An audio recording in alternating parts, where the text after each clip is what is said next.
در دور اول کلوب مرکزی ورزش ارتش اساسیلات با حساب 3-0 شکست خورد.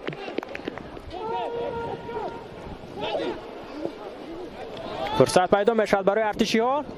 گزارش از دروازه‌بان، ضربه هم هست و این گل است. حساب 1-0 از عکس الهجوم خود استفاده برده به زدن گل دست می‌یابند بازیگران دسته کلوب مرکزی ورزش در حساب پیش میبرد. باید به عکس الحمله ارتشی متوجه بشیم که چگونه با سرعت بلند خود توانست که توسط کنار راست هجوم دسته را اندازی کرده شد. باید متوجه بشیم یک پاس دیگر هم هست و اینجا کاپیتان دسته به همین هجوم بازیگران دسته کلوب مرکزی ورزش ارتش فرصت است برای اجرای ضربه. امکانیت است برای ارتشی و اکنون اینجا لکای می‌بینیم که دفاعگران از خط به موقع خود برگشتند و اندک اینجا سوستر بازی کرد محمد اقبال دولتوف.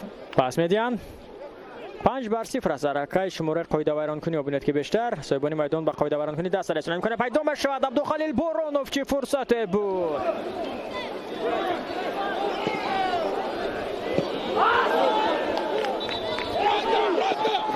فرصت پیدا میشود برای بازیگران دسته از خط.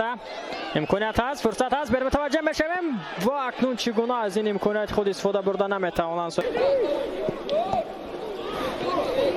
و یک فرصت پیدا میشود برای بازیگران دسته کلوب مرکزی ورزش در روز رقم 16 مومین جان گدای بویف. امکانیت پیدا میشود رخصی بویف و باز هم از این امکانیت خود استفاده برده نمیتوانند.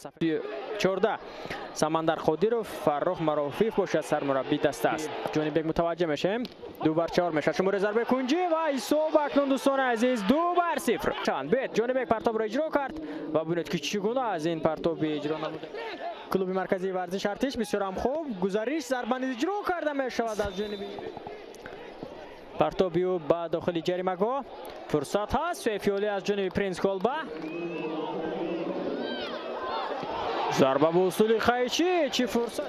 ضربه مستقیم اجرا کرده شد و سیفیولی از جانب مومین جان. حیدرشاه خدای دادوف پرتابیو با داخل جریمه گاه امکانیت هست برای 3 غلبه 1 مساوی 1 باخت را به خرج گرفته است. امکانیت پیدا میشد برای بانکداران با موفق دو گل الکی این موسم به ثمر رسانیده است.